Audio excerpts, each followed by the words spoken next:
Video کو like کر کے آگے شیئر ضرور کر دینا۔ نے اس سے بچنے کے لیے فرمایا انی تارکن فیکم الثقلین، کہ میں تمہارے درمیان دو بھاری چیزیں چھوڑ کے جا رہا ہوں۔ ہر باد مخالف میں بھاری چیزوں کی ضرورت ہوتی ہے، بھاری چیز کا سہارا ملا، مطلب طوفان سے مقابلے کی طاقت پیدا ہو گئی۔ کتنا ہی کمزور ہے مگر طوفان کا مقابلہ کر لے گا۔ حضور علیہ السلام بھی فرما رہے ہیں جب گناہوں کا طوفان ہوگا، جب جرائم کا طوفان ہوگا، جب بدعقیدگی کا طوفان ہوگا، اس کے لیے میں تمہیں دو بھاری چیزیں چھوڑ کے جا رہا ہوں۔ اور فرمایا جب تم ان کا دامن پکڑے رہو گے تو کبھی تم گمراہ نہیں ہو سکو گے، تم گمراہی کے دلدل میں ڈوب نہیں سکو گے۔ وہ بھاری چیزیں کون سی ہیں؟ وہ دو چیزیں کون سی ہیں؟ ارشاد فرمایا ایک اللہ کی کتاب ہے اور دوسری میری اہل بیت ہے، ان دونوں کا دامن پکڑے رہنا، تم کبھی گمراہ نہیں ہو سکتے۔ میرے پیارے آقا صلی اللہ علیہ وآلہ وسلم کے دیوانوں، اب دیکھو انسان اگر گمراہی سے بچنا چاہے، انسان اگر جرائم سے بچنا چاہے، انسان اگر گناہ سے بچنا چاہے تو قرآن کی واضح و نصیحت موجود ہے۔ لیکن بہت سارے لوگ یہ سوچ سکتے ہیں یا اللہ مجھے تو عربی زبان آتی نہیں، میں عربی جانتا نہیں، قرآن کا علم مجھے نہیں، میں کیسے اپنے آپ کو گناہوں سے بچاؤں؟ تو اللہ رب العزت نے اہل البیت کو بھی قرآن کے ساتھ پیش کر دیا۔ ایک قرآن وہ ہے اللہ اکبر جو لکھا ہوا قرآن ہے، لوگ اس سے آنکھیں بند کر سکتے ہیں۔ اس قرآن کی معرفت کے لیے علم کا ہونا ضروری ہے، عربی زبان کا جاننا ضروری ہے، لیکن اللہ اکبر ساتھ میں میرے نبی نے کسی کو بہانا نہ رہے، اللہ کے رسول علیہ السلام نے اہل البیت کو بھی سامنے پیش کر دیا۔ یعنی ایک قرآن وہ ہے جو کتابوں میں صحیفوں کے اندر موجود ہے، اور ایک ذات اہل بیت ایسی ذات ہے کہ جس کو مکمل قرآن کے سانچے میں ڈھال دیا گیا ہے۔ یعنی جب ان کی زندگی دیکھو گے، ان کا اٹھنا بھی قرآن کی طرح ہے، ان کا بیٹھنا بھی قرآن کی طرح ہے، ان کا سونا بھی قرآن کے حکموں کے مطابق ہے، ان کا جاگنا بھی قرآن کے حکموں کے مطابق ہے، ان کی زندگی کا لمحہ لمحہ قرآن مقدس کے مطابق ہے۔ اور وہ کون سی ہستیاں ہیں؟ وہ مولا علی کی ذات ہے، وہ سیدہ فاطمہ کی ذات ہے، وہ سیدنا امام حسن کی ذات ہے، وہ سیدنا امام حسین کی ذات ہے۔ کس طرح ان کی زندگی قرآن کے سانچے میں ڈھلی ہوئی ہے، ان کو دیکھتے جاؤ، قرآن سمجھتے جاؤ۔ مثال کے طور پر میں ایک ایک بات آپ کے سامنے پیش کروں، کیسے قرآن کے سانچے میں زندگیاں ڈھلی ہوئی ہے۔ اللہ اکبر، اگر کوئی تاک کے قرآن کو نہیں پہنچ سکتا تو وہ کربلا کے اندر جو وہ سیرت ڈھلی ہوئی قرآن کے اندر، قرآن کے سانچے میں ڈھلی ہوئی سیرت امام علی مقام کی زندگی کو دیکھ لے، کس طریقے سے اخلاق ہے، کس طریقے سے کردار ہے۔ آئیے میں اہل البیت کو قرآن کی روشنی میں آپ کے سامنے پیش کروں۔ میرے آقا علیہ الصلوۃ والتسلیم کے پیارے دیوانوں، اللہ اکبر، مثال کے طور پر قرآن کے اندر پردے کے احکامات موجود ہیں۔ قرآن کہتا ہے اللہ اکبر، اللہ اکبر، قرآن کہتا ہے عورتوں کے لیے پردے کا حکم دیتا ہے کہ اے عورتوں پردے میں رہو، اور جاہلیت کے دور کی طرح اپنی جو وہ زینت کو بے نقاب نہ کرو، لوگوں کے سامنے ظاہر نہ کرو۔ اللہ اکبر، لیکن آپ دیکھیں اللہ قرآن مقدس پر عمل کا یہ جذبہ، سیدہ کائنات، مخدومہ کائنات، ملکہ فردوس بری، سیدہ طیبہ طاہرہ خاتون جنت فاطمہ الزہرا کی زندگی میں کس طرح نظر آتا ہے۔ اللہ اکبر، دنیا کی کسی عورت کے پاس پردے کا وہ تصور نہیں ملتا، دنیا کی کسی خاتون کے پاس پردے کا وہ معیار نہیں ملتا۔ پردہ کرنے والی عورتیں بڑی بڑی دنیا میں پیدا ہوئی، سیدہ مریم ہے، اللہ اکبر، پردے میں اپنی مثال آپ ہے، جناب آسیہ ہے، اپنی مثال آپ ہے، خدیجۃ الکبریٰ ہے، اپنی مثال آپ ہے، سیدہ عائشہ صدیقہ ہے، اپنی مثال آپ ہے۔ اما عائشہ کی شان تو یہ ہے ان کے بستر پہ قرآن نازل ہوتا ہے، سب نے اپنے اپنے انداز میں پردہ کیا، لیکن میرے نبی کی شہزادی سیدہ کائنات حسنین کی امی جان فاطمہ الزہرا نے جو پردہ کیا ہے اس کی مثال ہی نہیں ملتی۔ فاطمہ الزہرا کے پردے کا عالم یہ ہے کہ انسان تو انسان ہے، مرد تو مرد ہے۔ اللہ اکبر، فاطمہ الزہرا نے اتنی حیا اور غیرت کا اظہار کیا کہ فاطمہ الزہرا کی چادر کو، جو سر پہ چادر ہوا کرتی تھی، جو دوپٹہ ہوا کرتا تھا، اس دوپٹے کو کبھی چاند و سورج نے بھی نہیں دیکھا۔ اللہ اکبر، جس نے چاند و سورج سے اپنے دوپٹے کی حفاظت کی ہے اسے نبی کی شہزادی سیدہ فاطمہ کہا جاتا ہے۔ میرے امام کہتے ہیں جس کا آنچل نہ دیکھا مہو مہر نے، جس کا آنچل نہ دیکھا مہو مہر نے، اس ردائے نزاہت پہ لاکھوں سلام۔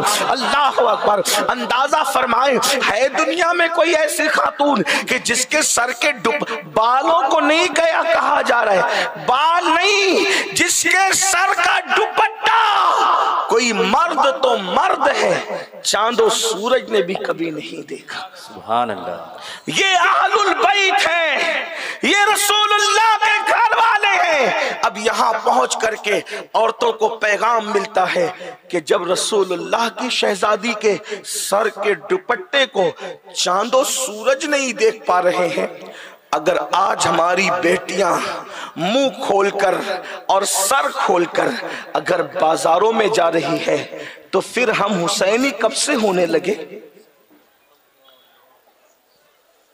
حسینیت تو یہ ہے کہ سر کے دوپٹے کو چاند و سورج نہ دیکھے، بلکہ حسین پاک کو حسین پاک بنایا کس نے؟ علماء موجود ہیں، علماء موجود ہیں۔ امام حسین جیسا کارنامہ ان کے بعد آج تک کسی کی زندگی میں نظر نہیں آتا۔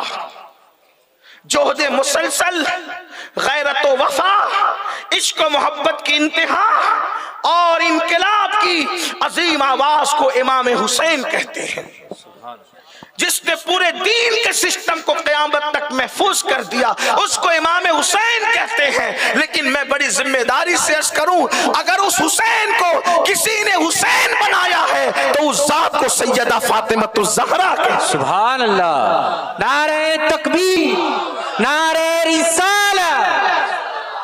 لوگ کہتے ہیں کہ اب امام حسین جیسا بیٹا پیدا نہیں ہو سکتا، میں کہتا ہوں بالکل نہیں ہو سکتا۔ اس کی وجہ یہ ہے کہ حسین کی پیدائش کے لیے کوئی فاطمہ جیسی ماں چاہیے اور علی جیسا بابا چاہیے، اور فاطمہ جیسی ماں کے لیے کوئی محمد جب محمد الرسول اللہ دوسرا نہیں ہو سکتا تو دوسری فاطمہ نہیں ہو سکتی، اور جب دوسری فاطمہ نہیں ہو سکتی تو دوسرا حسین نہیں ہو سکتا۔ سبحان اللہ۔ اللہ اکبر